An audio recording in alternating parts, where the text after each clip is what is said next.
Assalamualaikum warahmatullahi wabarakatuh. Perkenalkan, kami dari kelompok 2 yang beranggotakan Muhammad Ali, Nisa Agustina, Nur Maulidasari, Noni Yuliati, Risma Andriani, ingin mempresentasikan PPT yang berjudul Struktur dan Komposisi Tanaman Jagung.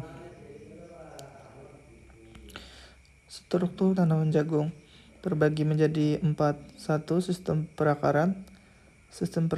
Sistem perakaran jagung terbagi menjadi 3, yaitu 1. Akar seminal, 2. Akar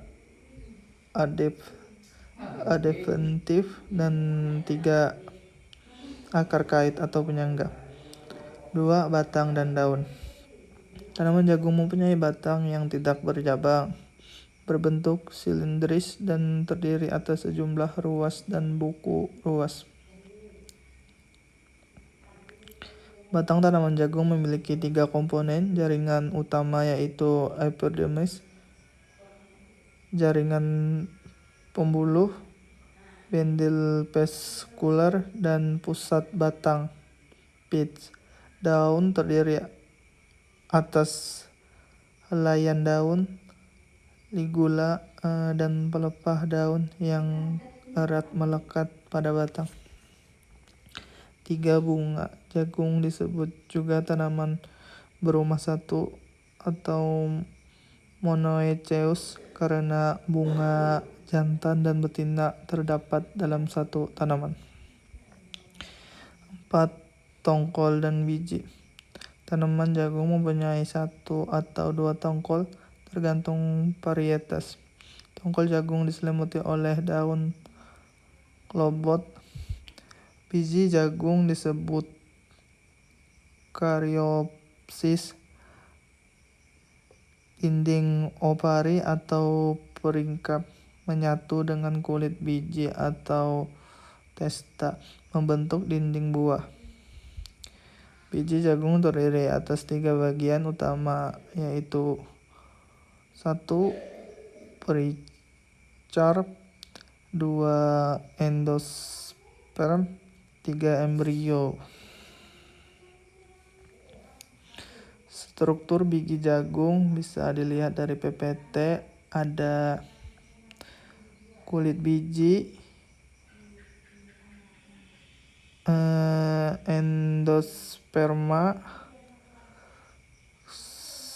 skutelum, koleoptil, epikotil, hipokotil, radikula, koleoriza.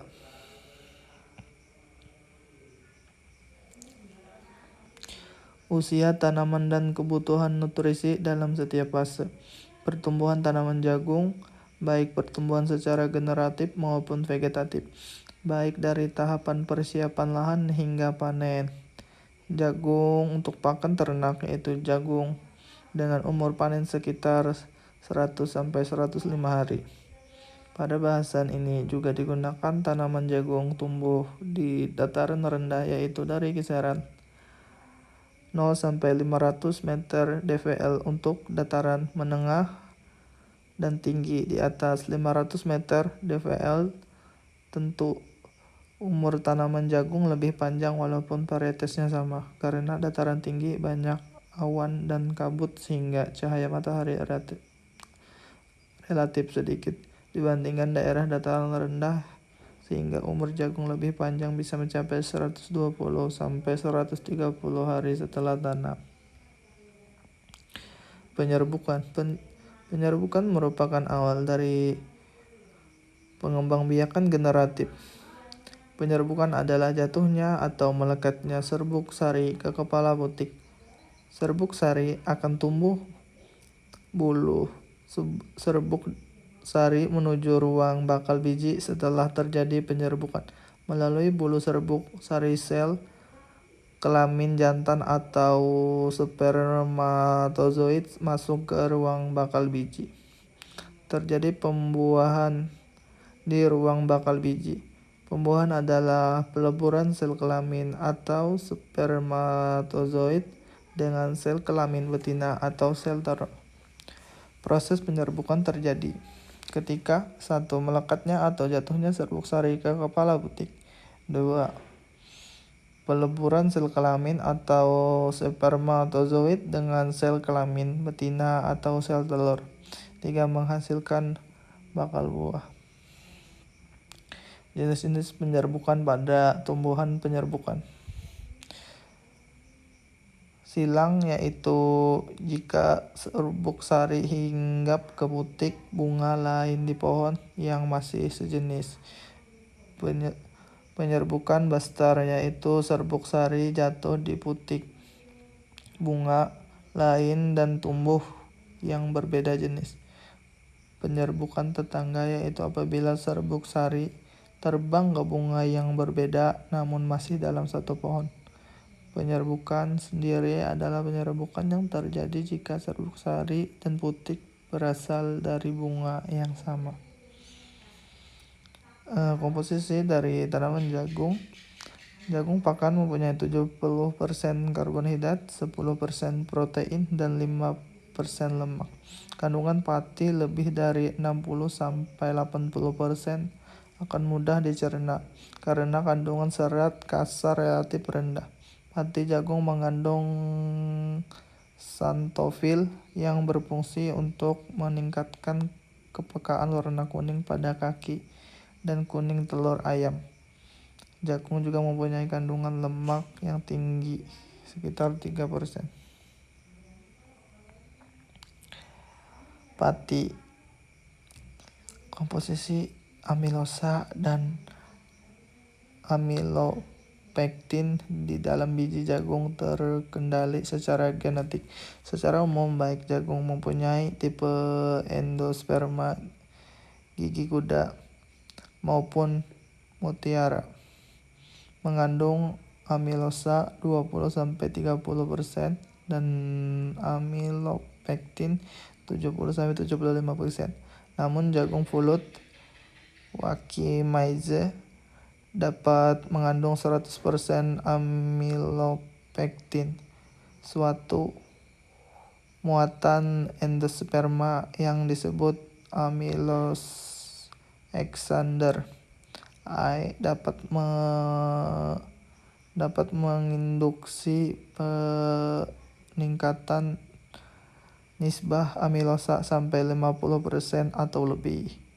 Gen lain, baik sendiri maupun kombinasi, juga dapat memodifikasi nisbah amilosa dan amilopektin dalam pati jagung. Protein terkonsentrasi pada lembaga, terdiri dari atas 5 fraksi yaitu fraksi albumin, globulin, dan nitrogen. Non-protein berturut-turut adalah 7%, 5%,